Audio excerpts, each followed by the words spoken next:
Okay, it looks like everybody is in. I want to welcome you to Integrate Online, presented by West Virginia University Reed College of Media, which offers renowned online master's degree programs in marketing communication. Thank you for joining us today. And today we'll be discussing how to differentiate your products in a highly competitive market with my guest, Maria Amoruso. How are you doing today, Maria? And I'm great, thanks. Maria is the Senior Vice President and Chief Marketing Officer. Well, thank you.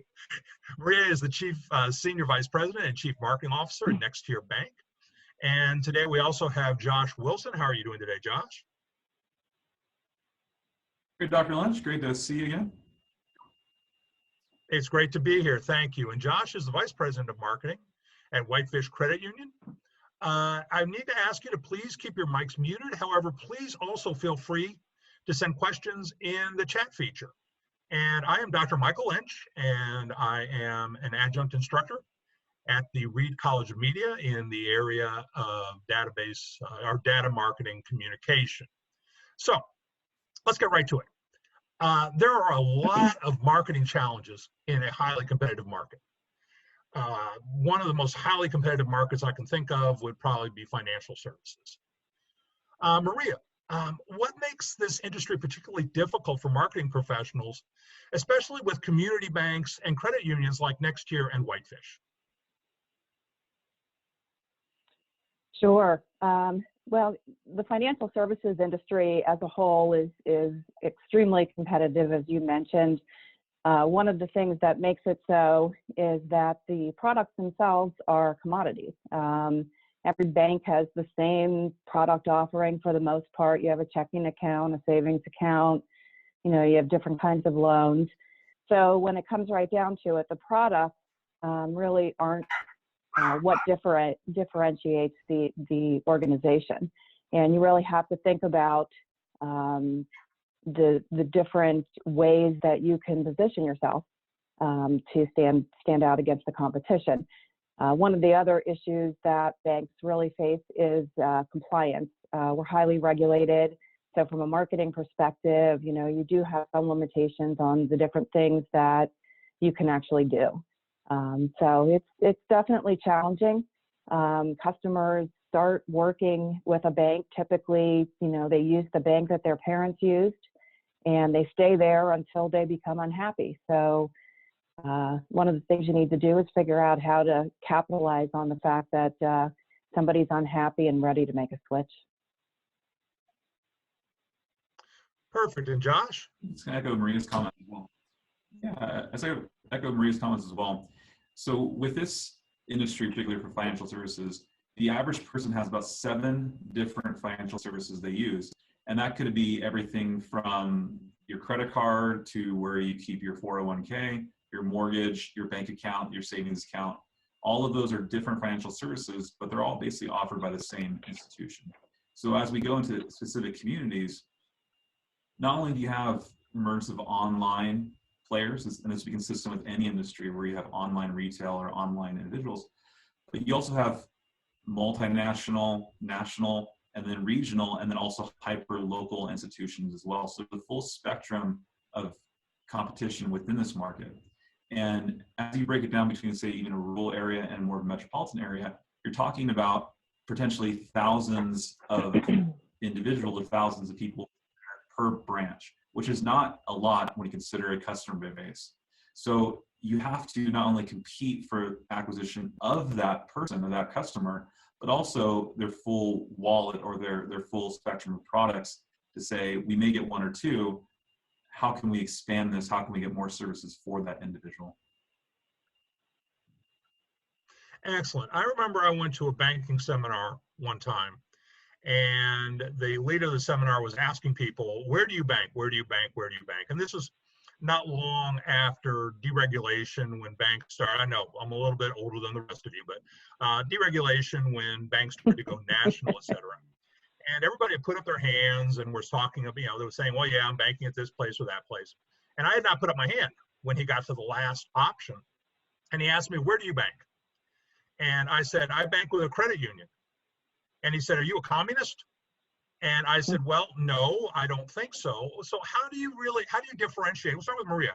How do you differentiate a community bank with some of these just big, well-known bank names?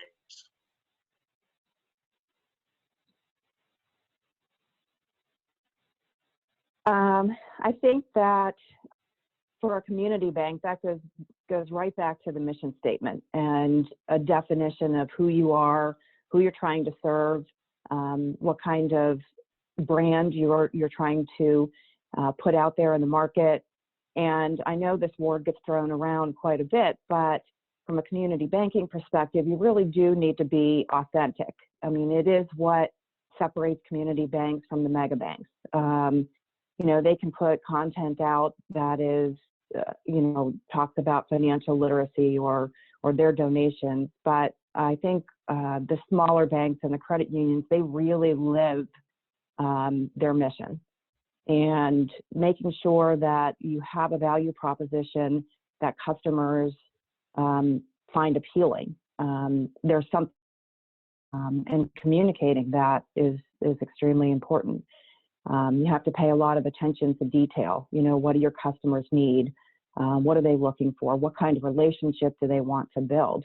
And the nice part about a community bank is that, you know, the brands across the country is that they are interested in what their customers' needs are. They know their customers and they deal with them on a day-to-day basis.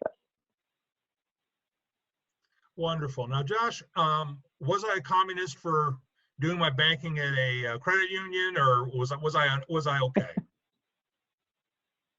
Well, I can't speak to your political affinities, maybe much, but I think you might be okay if you bank at a credit union. What's a little bit interesting is that, particularly for the credit union industry, we have to combat perception, and I think maybe you touched on a little bit. This is especially resonant with younger generations, where they don't know what a credit union is. It's not defined, say, the word bank. And it's either has to do something with credit or credit cards, or it has to do with the union. And it's not necessarily that at all. It is a not-for-profit model where the individuals who have accounts are the owners of the credit union, similar to shareholders are with a community bank or even a national bank. So perception is a challenge, at least specifically for credit unions, but that also challenge resonates with community banks or even regional banks, i.e., they are smaller, they don't provide enough services, or they don't have enough sophistication to meet my needs. How do you combat that? And that's interesting for a lot of different, say, industries as well. If the local retailer, how do you compete with, say, a national Amazon? How do you differentiate yourself, as Maria said, to provide that value and to demonstrate it, but also say we can compete at a national level with our services, and you're not being wrongly served by using us at a local and regional level. Wonderful. I know in integrated marketing communication and integrated marketing strategy, our mantra has always been the right message to the right person at the right time through the right media. So, Maria, given the challenges of marketing financial services, how important is it to use an integrated approach to your messaging? Well, I think as a community bank, there's actually nothing more important than bringing all of your messages together and delivering consistent, cohesive messages across the board. Whether that's with your public relations, your online presence, your creative, your internal communications. When you're going out into the market and trying to sell people on your brand and who you are, making sure that message is communicated similarly through every aspect of communication is extremely important.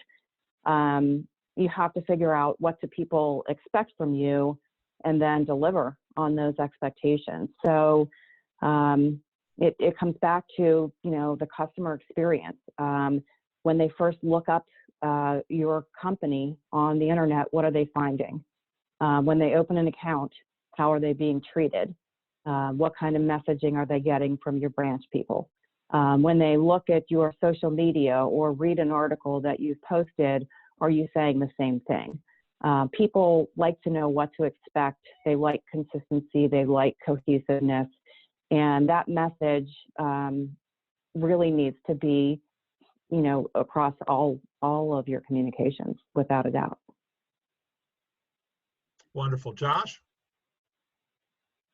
Yeah, I mean, to Maria's point, it's continuous, it's cohesive, it's consistent, and it's also complementary. You have to be multifaceted, but also multi-present.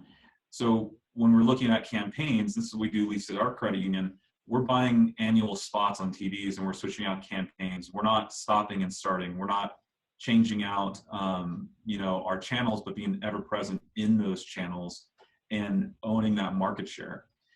It's not necessarily about taking away from the competition or doing it, but to be a present voice within the market to show that consistency. For us, the credit union too, it's about, at least since I got here too, it's defining the brand. So when that consistency is not just the channel to which it's had and the experience, but when you see a Whitefish Credit Union commercial, you know it. We have taken a very active role, at least in our market, to differentiate our brand. If anybody's been to Glacier National Park, you know exactly where my office is. I can look right into the park out my window. It's an outdoor lifestyle for our credit union.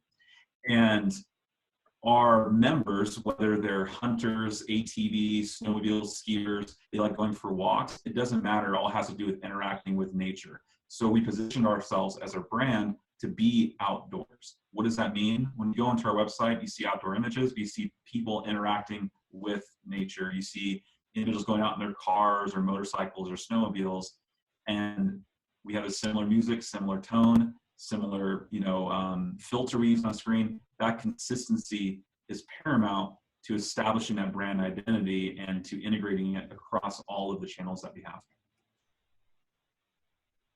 Wonderful. Now, again, I had mentioned that it is the right message to the right person at the right time.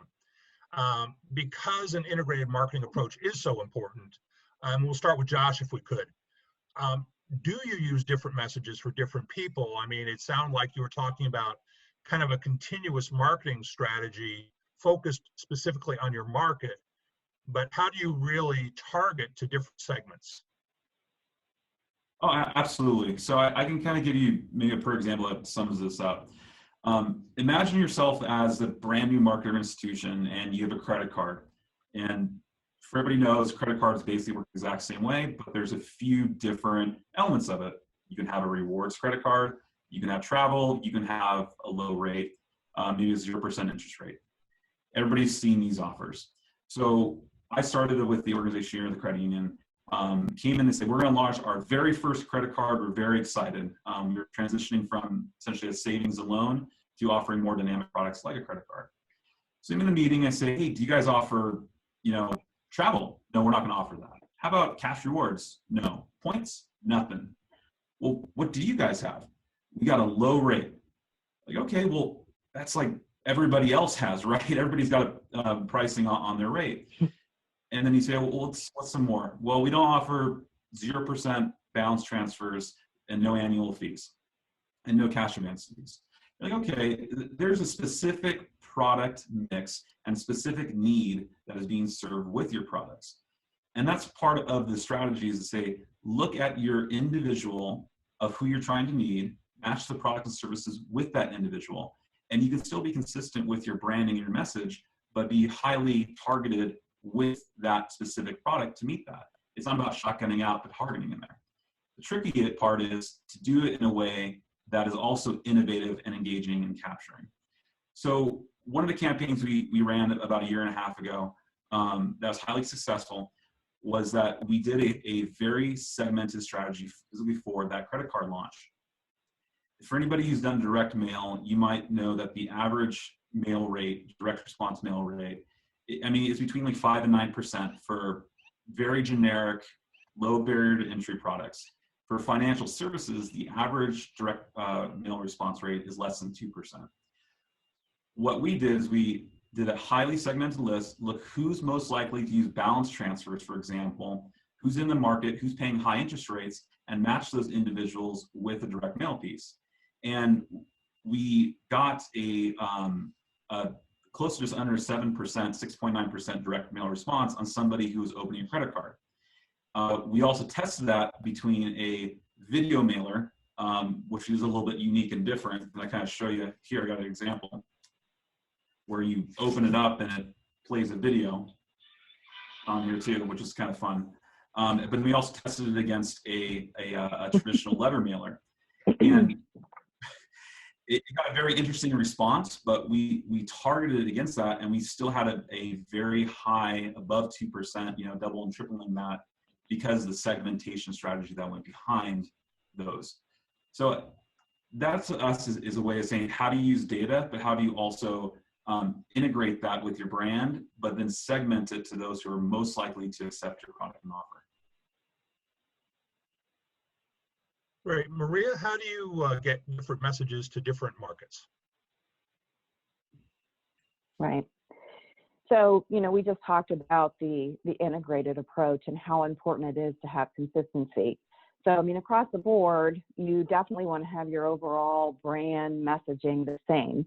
You know, that you're a community bank, you know, you're there, you have high level of customer service, but I think as a community bank, we look at different target audiences, we define them, we understand them, you know, you do the research, you make sure you understand who you're talking to, just as Josh was saying, you know, there's certain target audiences that you want to segment out. You tweak the message for different audiences. You know, you're not going to send the same message out to small business owner as you would to a baby boomer, as you would to maybe Gen Z. So it's really important that you're able to tweak those messages and make them appropriate and appealing to the target audience that you're looking at, while still keeping that overarching brand messaging in everything that you do.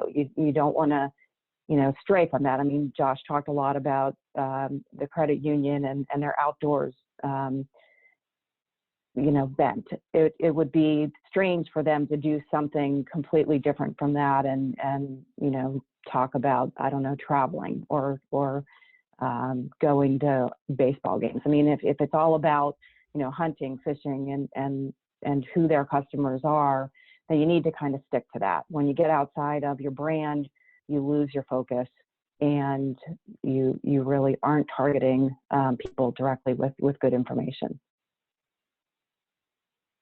Excellent. I'll go back to Josh on this one. How does data-driven marketing contribute to determining the right message and how to reach the right customer at the right time? So it really starts with a CRM. I mean, I'm a huge proponent of using a customer relationship management tool in order to manage relationships of each of your customers. And this can be applied across any industry, from the restaurant industry. Banking obviously has a tremendous amount of information, but even the retail sales model. And it can be accomplished in a number of different ways between loyalty programs or other uses. But once you have that information, that's when you're able to bring in, say, third-party data to support where you want to go.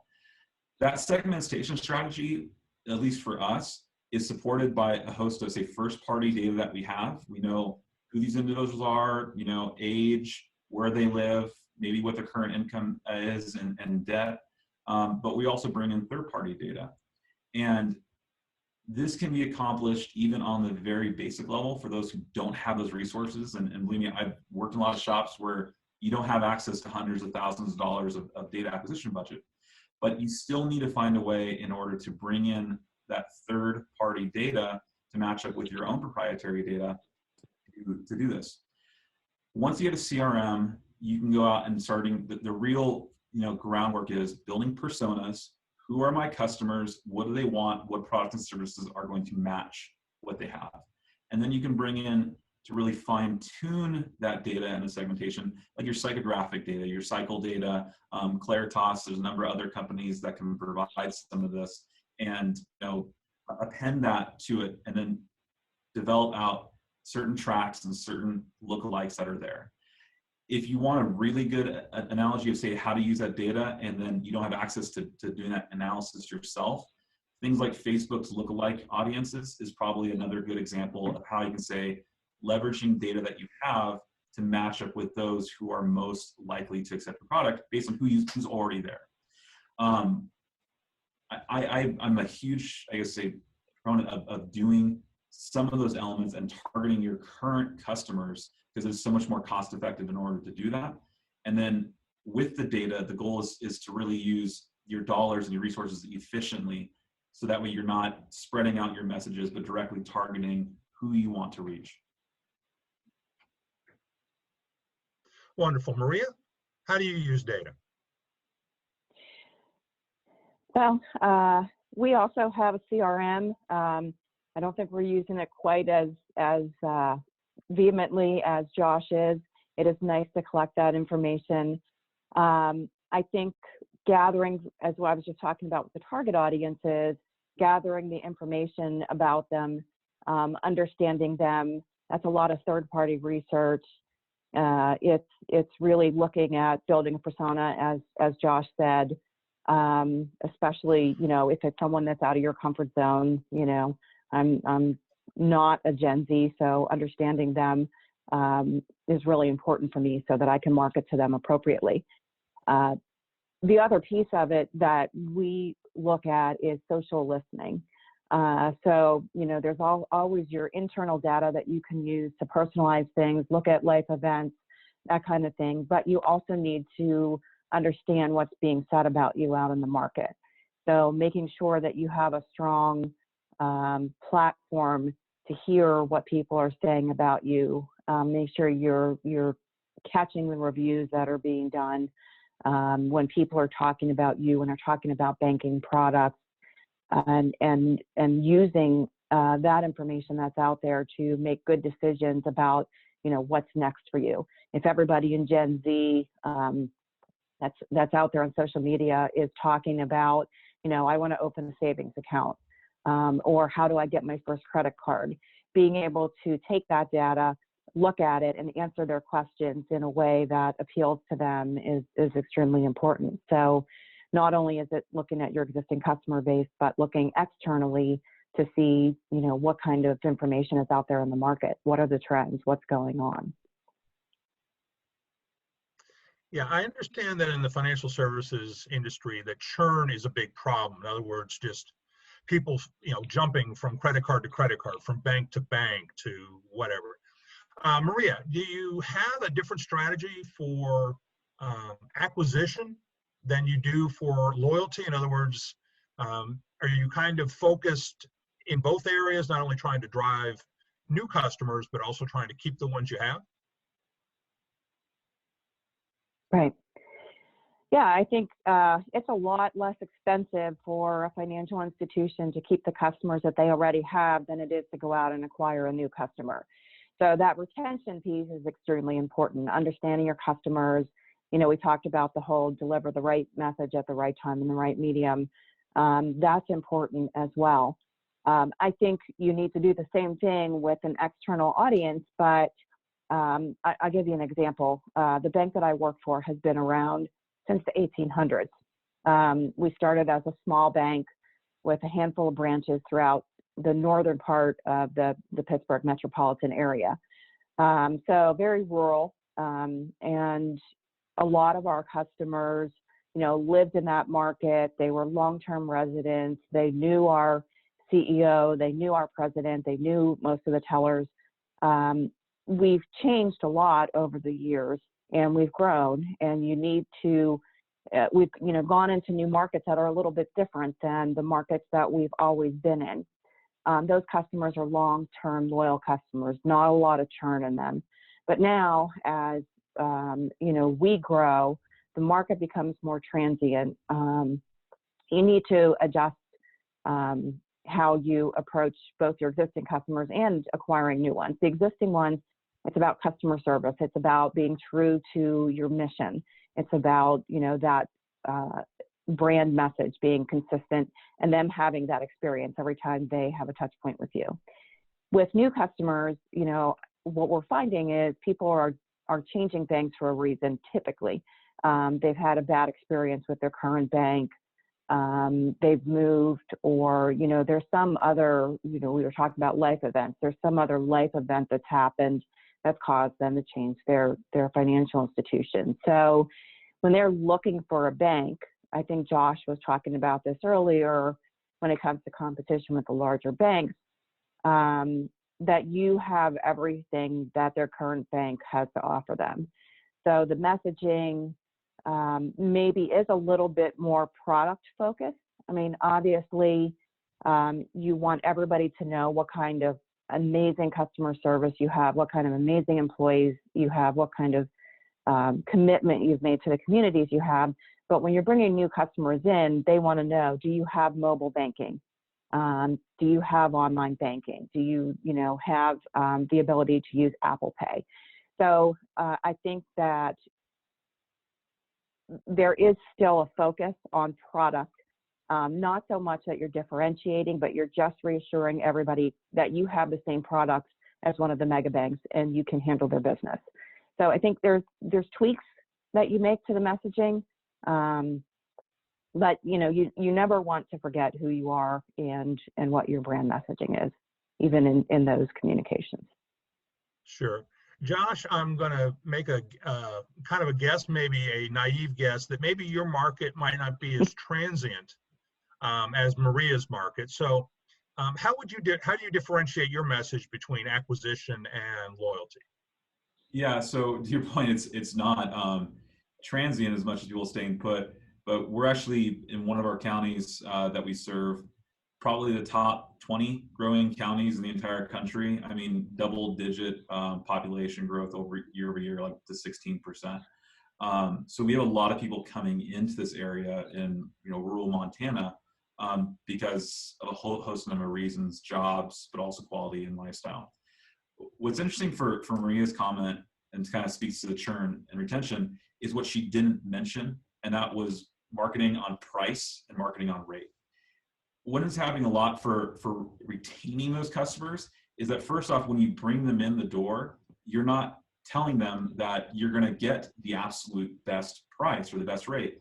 This goes back to the commodities discussion, where we all offer the same thing, but also to an analysis that you do for who your business is and really defining that before you get in. So if you brought them in on rate, say you're at the Walmart model, and I'm using an example because everybody kind of see the lowest price leader, those elements.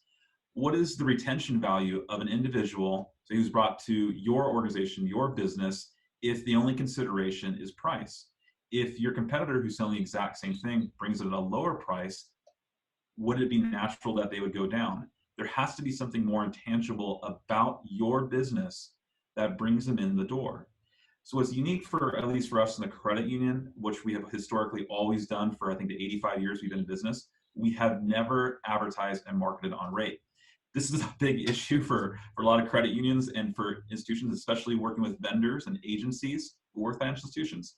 They say, well, why don't you want to market your rate? Every other website, you know, that you go to the bank has the banner right there in the bottom, you know, car loan rates, 1.84, credit card rates, 7.9%. If you go to our website now, you will not easily find what interest rate we're paying. And there's a reason why we're doing this. We're promoting the brand, we're promoting who we are and what we stand for, and the value and the service you're going to receive, period. You are going to get the best and most reasonable rate from us, but that's a given because that's who we are and who we stand for. So for us, retaining customers, and in some markets that we have, we literally have 60% of the population that does business with us because we've been here so long, we've retained that. Some zip codes, I like to say this, we had a 95%. This is a small rural county, zip codes, but it just shows that we have such that loyalty retains it. On the data side, we're trying to get ahead and try to get better at that, because we know people do consider rate as part of it, even though that's not the major concern. We can't be so far out of the market in order to not be there. If somebody's paying, you know, 1% for your car loan and we're at, like, say, 5%, you know, it doesn't serve our members to say that we have the best rate when we're so far out. That being said, when we do look at analysis, we do look at data to prevent churn, we are doing runoff analysis. So somebody's credit report shows them that every 3.5 years or 2.5 years, for us, for example, they get a new car loan. They may take out a 60-month car loan, but they trade it in, they sell it, they get a new car loan on average about 26 months. They retain it. So what do we do at month 4? Maybe the purchasing decision is there and earlier. We get ahead of those members. We say, hey, you know, if you're in the market, this is where we're at. We try to make sure that we're always top of mind reference, in addition to promoting the brand and who we are and who we stand for. Wonderful. It's funny, Maria, you did mention Apple Pay. And I just ran across something. It was Bernstein that predicted that the Apple Card, which has only been out for like a year or so, would account for about 10% of all global transactions by, let's say, 2025 or so, which is up from 5% today. I know you've got some 600-pound gorillas in your market. I mean, both of you do. But what do you do when an 800-pound gorilla or a 1,000-pound gorilla, a half-ton gorilla, walks into your market, and you've got to market against something that was unexpected? Right. Well, I think this is happening throughout the financial industry. You know, you have Apple with their services. You have PayPal that's been around for a while. You have Venmo. I have 2 Gen Z children who both are Venmo experts, and they've gotten me to use it as well. So I think that from a financial institution perspective, you know, there's, especially as a community bank, I mean, I think it might be different if you look at the mega banks and just the volumes of consumers that they have on board. But from a community bank perspective, to me, there's no competition. Obviously, you know, we have mobile banking, we have debit cards. You can use our debit card with Apple Pay. So I think you try to compete the best you can from the product and service perspective. But when push comes to shove, if you try to call Apple, they're not going to answer. If you have a problem, they aren't going to answer you. A community bank is going to pick up the phone and answer when you call, when you have a problem. When you're traveling in Canada on a Saturday evening and your debit card doesn't work and they send you a Facebook message, we're going to answer that message. So I think the messaging there is, you know, we have all the products and services you need to conduct your banking. Not only that, we have the added benefit of high levels of customer service that you're not going to get with Apple or PayPal or any of those other non-bank competitors. You know, I think there's definitely a time and a place for them. For me to get money to my kids quickly using Venmo is the best way to do it. But I have to have a bank account in order to use Venmo. So, you know, while there are tools that you can add on to your banking relationships, I think that, you know, you still need a bank. You still need a bank where there's branches, where there's people that can answer your questions, resolve your issues, and you can talk to face to face. I still think that matters. And I think it matters, you know, I know there's a lot of talk of different generations and they don't care. They want everything to be digital. And I don't disagree with that. But when push comes to shove, those folks, when they have a problem, they still want to talk to someone face to face. And that's how you compete with the non-bank competitors. And Josh, what do you do when the 1,000-pound gorilla walks in the room and it kind of catches you off guard? Well, I can say usually the 1,000-pound, you know, grizzly bear out here in this. There you go. Okay. But absolutely, it's interesting, and this kind of goes back to at least my thought with where we're at on a regional level. Don't compete. That's not who you are, and that's not what made you successful for this time.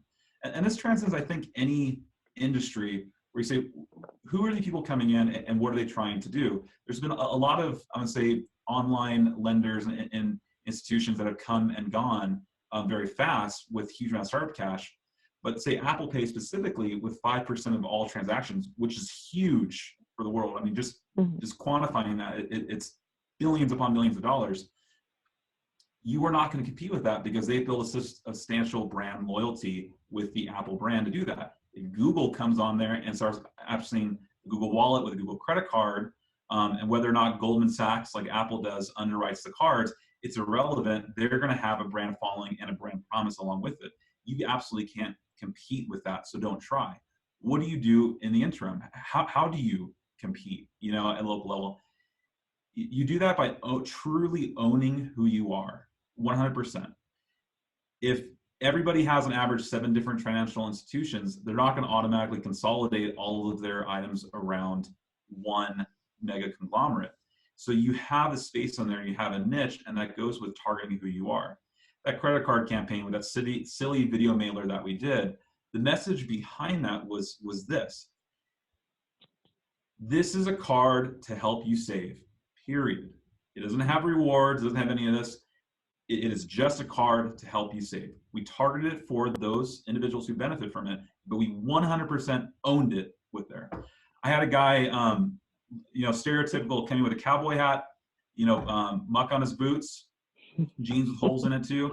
And he said, yeah, I like that credit card you got. It's like the no BS credit card. I'm like, yes, I couldn't have said it better myself. That's exactly what it is. He got it, refinance it, and then drop his payments in half and paid half as much interest. But there will always be a market if you find the right person that you have and realize that owning who you are, regardless of who you are and what industry that you're in, is always going to serve you better than trying to be everything to everybody. Great. Don't be everything to everybody. Okay, let me write that down. Yeah, right.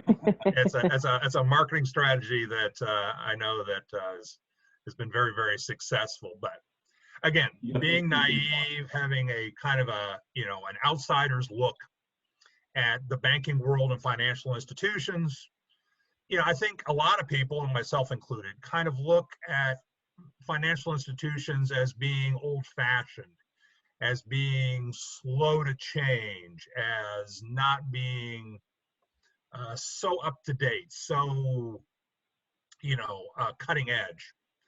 I know people would ask me in my marketing positions, what do I do? And I tell people that I'm a salesman, and they go, well, you don't really have contact with your end customers. What do you mean you're a salesman?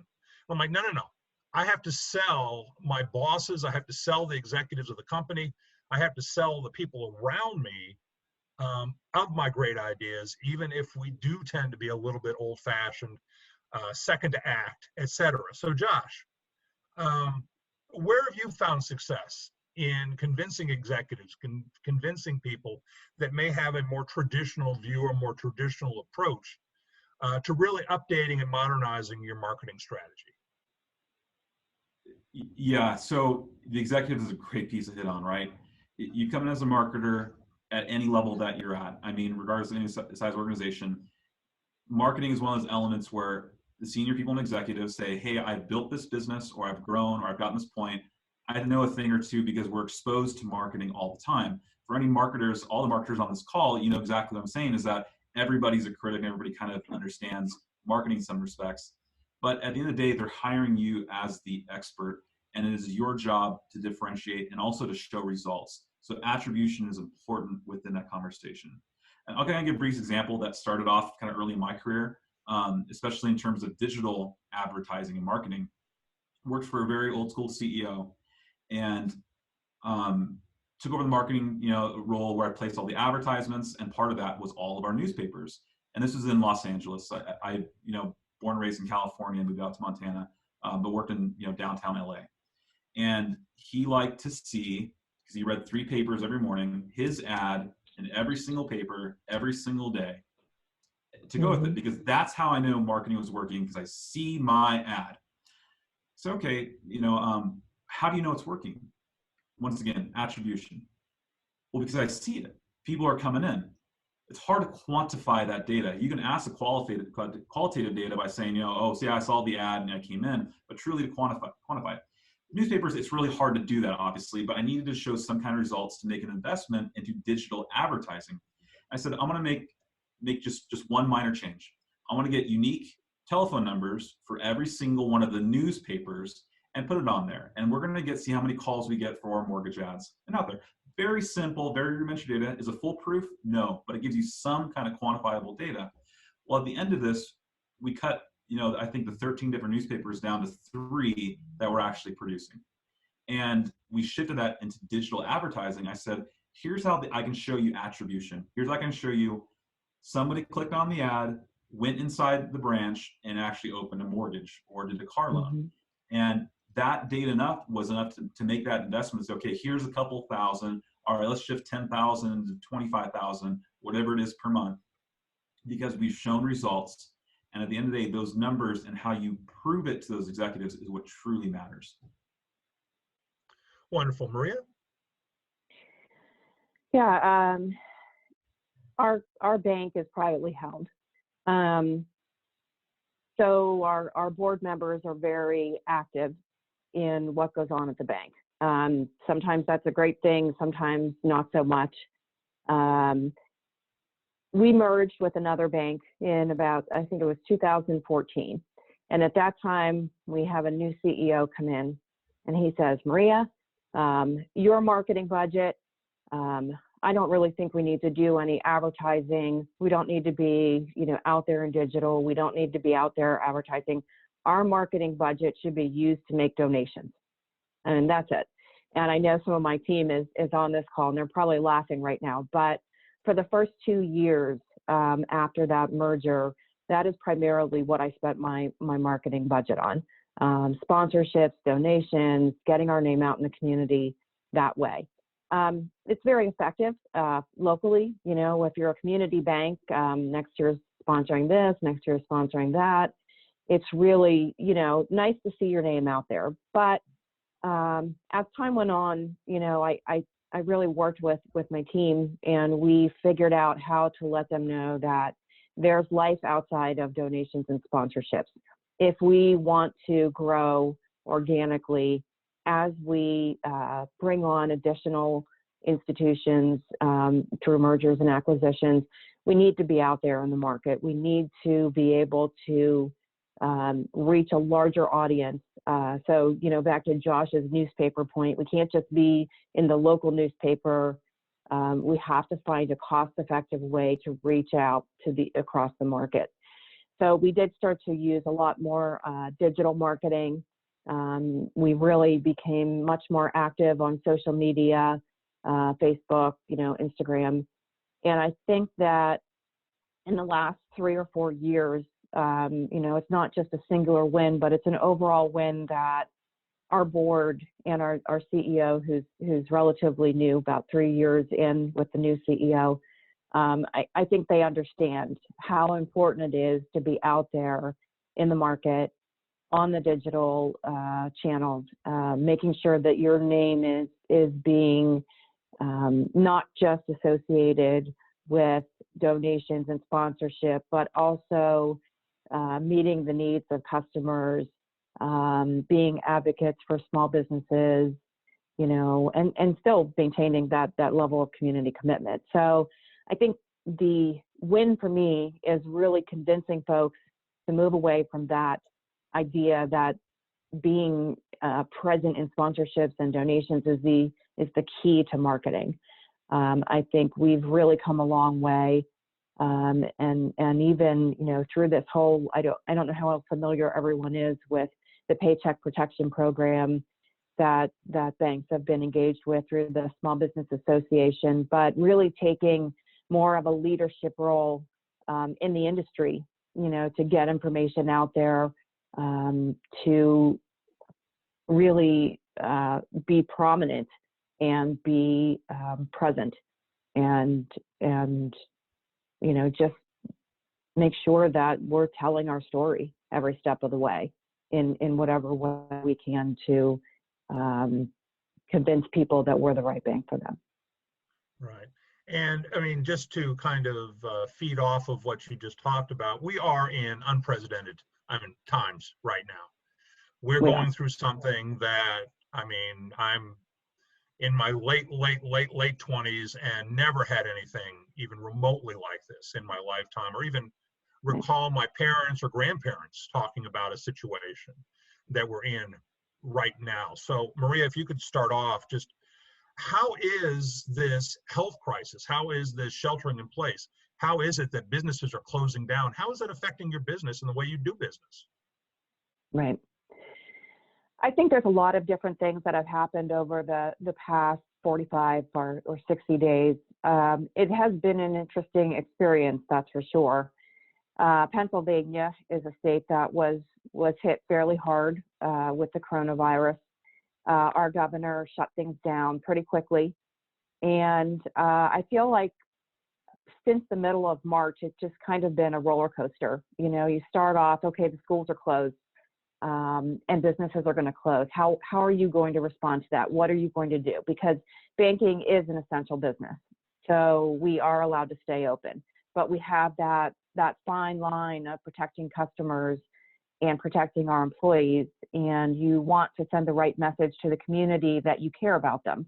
You care that they need to do business, but you also care that your employees and the community isn't infected because somebody is in one of your branches sick. So, you know, we shut down our lobbies. We made them by appointment only. I think in the beginning, that communication, you know, again, it's about how you communicate the message that you're sending out. So, you know, you don't say, we're shutting down. We don't care if you have business to do. You say, you know, we're shutting down to protect our employees, to protect our community. We will accommodate you in another way. It's you know, how you deliver that kind of message. So we've been in that mode since the end of March. The next phase is, you know, you get the businesses that are shut down and they're struggling. As a community bank, the nice part is you make the decision, we're going to do deferments. We're going to help people out by deferring their payments for 30 days. We know that that's challenging for us as an organization, but ultimately, you know, we want our customers to be okay. We want our communities to come back to economic viability. So, you know, that's the next phase. How do you start to help people? You waive overdraft fees. You do what you need to do as a community bank to ensure the future of your community. Then you get the government getting involved. You have the Paycheck Protection Program. It's been huge. I'm sure if any of you have read anything about it, there's been positive, there's been negative. It's definitely been a roller coaster, but we committed. We're not an SBA lender typically, which means, you know, we're not in their system. But we made the decision that we were going to participate in this program and we're going to get these loans out there to our customers and we're going to do whatever is necessary to get the loans out there. So, you know, over the past, I want to say 6-8 weeks, it has been a roller coaster.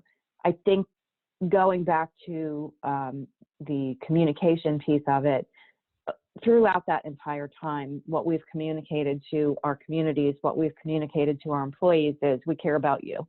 We're going to make the best decision we possibly can, given the information that we have about how to run our business, about how to help other businesses in our community. So it's been unprecedented. It's been frightening, to be honest, at certain times. You know, you want to make sure you don't get sick, that your employees don't get sick, that you are not spreading things to your family. So I think that it's been overwhelming at moments. But all in all, I think the best part about it is you see the good in people, you see the good in businesses, and all you can do is make the best decisions you possibly can, given the current environment. And Josh, how are these times really affecting rural and Western Montana? Well, I can say this much. You want to earn a business for life, customer for life, save their business. If you want to earn a member customer for life, save their home, do the right thing, make, for us, you know, deferments automatic. If somebody asks for it, we have it, but also give them the options and really discuss their options and make the best recommendations for them. What's interesting for our credit union is that we are a direct lender, which means that unlike a lot of other financial institutions, we do not sell our loans on the secondary market.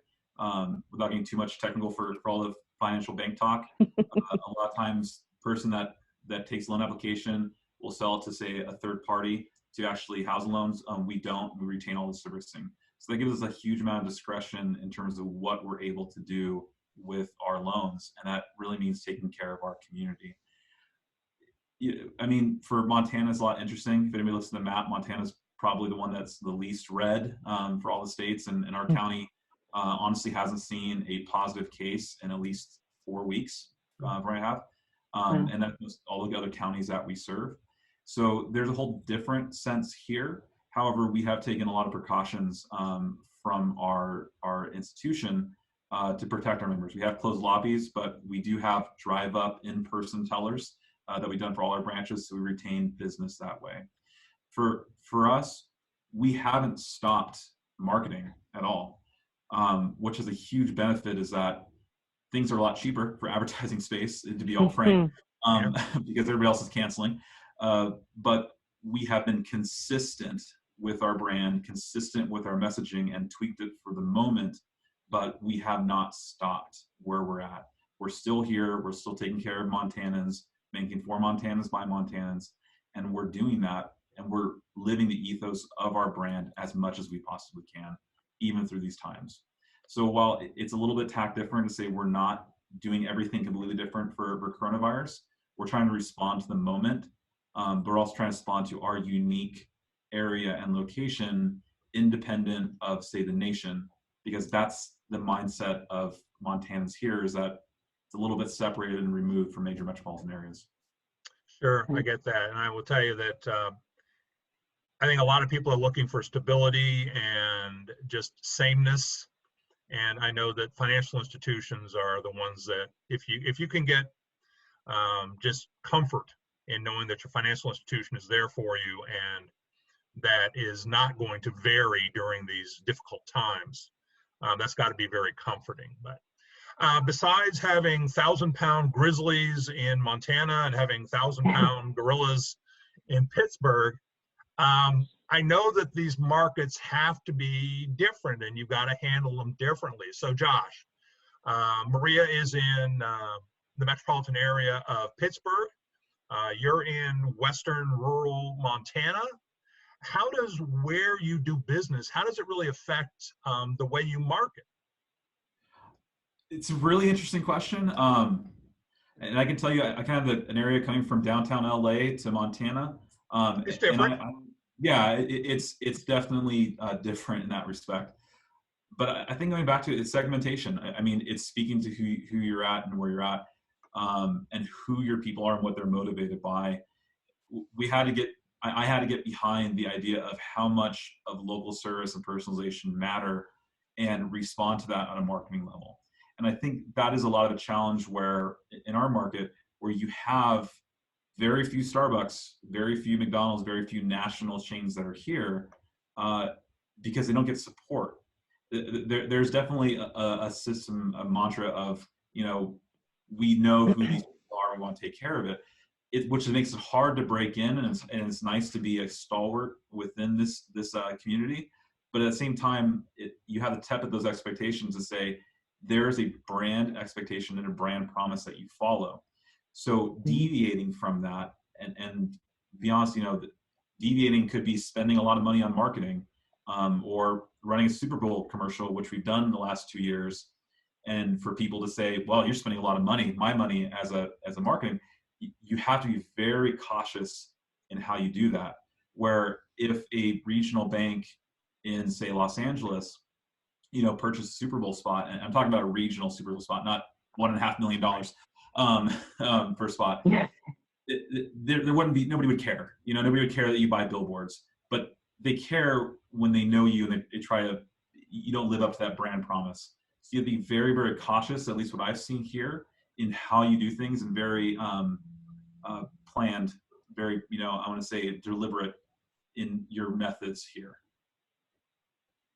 So Maria, I know that you're in an area in the Pittsburgh area that has definitely, the industry has evolved a great deal. And we chatted offline a little bit about some of the market conditions in Pittsburgh. So how does it make marketing a bank or marketing a financial institution different in that kind of environment?